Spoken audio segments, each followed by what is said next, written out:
Shalom, Bapak Ibu dan saudara-saudari yang terkasih, jumpa lagi dalam Sikat, Sabda Iman Katolik. Hari Sabtu Pekan Biasa ke-20, 20 Agustus 2022. Hari ini gereja memperingati Santo Bernardus Abbas dan Pujangga Gereja. Bacaan dari Injil Matius bab 23 ayat 1 sampai 12. Marilah kita siapkan hati dan pikiran kita untuk mendengarkan sabda Tuhan. Semoga Tuhan beserta kita, sekarang dan selama-lamanya. Inilah Injil suci menurut Matius. Dimuliakanlah Tuhan. Sekali peristiwa berkatalah Yesus kepada orang banyak dan murid-muridnya, ahli-ahli Taurat dan orang-orang Farisi telah menduduki kursi Musa. Sebab itu turutilah dan lakukanlah segala sesuatu yang mereka ajarkan kepadamu. Tetapi janganlah kalian turuti perbuatan mereka, karena mereka mengajarkan tetapi tidak melakukannya.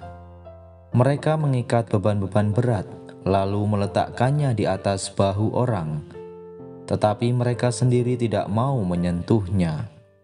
Semua pekerjaan yang mereka lakukan hanya dimaksud supaya dilihat orang. Mereka memakai tali sembayang yang lebar dan jubah yang panjang. Mereka suka duduk di tempat terhormat dalam perjamuan dan di tempat terdepan di rumah ibadat. Mereka suka menerima penghormatan di pasar dan suka dipanggil rabi. Tetapi kalian janganlah kalian suka disebut rabi, karena hanya satulah rabimu, dan kalian semua adalah saudara. Dan janganlah kalian menyebut siapapun bapa di bumi ini, karena hanya satu Bapamu, yaitu Dia yang di surga.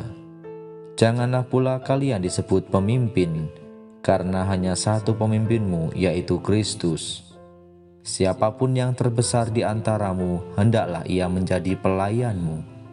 Barang siapa meninggikan diri akan direndahkan, dan barang siapa merendahkan diri akan ditinggikan.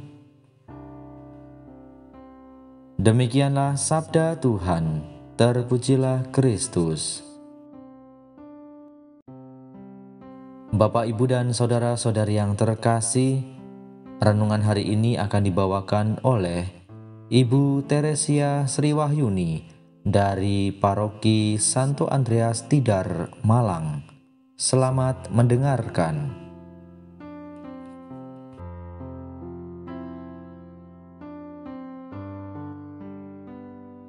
Sahabat Sikat, dimanapun Anda berada, senang sekali berjumpa melalui rekaman suara ini. Sahabat Sikat, bacaan hari ini sangat keras ya. Bacaan hari ini memang ditujukan untuk orang Farisi yang bisa pandai secara teori tetapi tidak pandai secara praktek. Mengapa demikian? Orang Farisi itu bisa memberitahu tetapi tidak bisa melakukan. Nah, sebagai pengikut Tuhan, mestinya hidup kita sesuai dengan tindakan dan selaras dengan apa yang dikatakan dan dikerjakan. Yesus saja yang punya keistimewaan mau memberikan contoh dan hidup sesuai kehendak Bapa. Apalagi kita. Kita ini siapa sih? Kita ini tidak punya apa-apa dan bukan siapa-siapa. Jangan sampai apa yang baik dan kudus, tetapi kita selalu melakukan hal yang buruk dan jahat sebagai pengikut Tuhan. Jangan-jangan kita melakukan kebaikan hanya untuk dipuji. Wah, itu sudah mencuri kemuliaan nama Tuhan ya. Jangan-jangan ketika kita melakukan kebaikan ada udang di balik batu. Pada hari ini Santo Bernardus Abbas yang kita peringati menjadi teladan. Mengapa? Awalnya ia selalu bertindak seenaknya, hidup tidak beraturan. Tetapi ketika semakin mengenal Tuhan di bawah bimbingan Stefanus, Abbas, semua pewartaan dan tindakannya selalu sejalan. Nah, pertanyaannya, kita dididik langsung sama Tuhan, bukan hanya melalui ekaristi, bukan hanya melalui bacaan, tetapi lewat pikiran dan hati kita. Mau nggak ya kita membuka hati, membuka diri, bukan hanya sebatas di pikiran, bukan hanya sebatas di perkataan, tapi seluruh hidup kita berikan, kita serahkan untuk kemuliaan Tuhan. Jangan lagi kita mencuri kemuliaan Tuhan hanya untuk dipuji. Jangan lagi kita mendukakan hati Tuhan, melakukan hal baik hanya untuk menyenangkan hati orang lain, bukan hati Bapa. Cobalah kita merenungkan segala tindakan kita, apakah sudah sesuai dengan hati dan kehendak Bapa di sorga?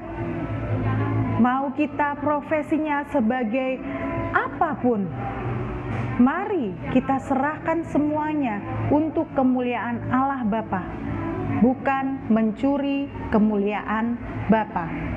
Mari kita lakukan ini, bukan untuk kesenangan, kepentingan, atau kepuasan pribadi kita, tapi untuk kesenangan Bapa. Bagaimana caranya? Mulai berdoa dan tanya apa yang Tuhan mau. Mulai murnikan hati kita. Ketika kita melakukan ini dan dapat pujian, dalam hati berkata, segala kemuliaan bagi Allah Bapa. Kita ucapkan terima kasih, tidak ada salahnya. Memang itu yang harus kita lakukan. Tapi dalam hati berdoa, segala kemuliaan hanya untuk Allah Bapa. Jangan sampai kita hanya bisa bicara, kita bisa nyuruh-nyuruh, tetapi kita tidak bisa melakukan. Semangat Sobat Sikat, Tuhan Yesus memberkati. Haleluya.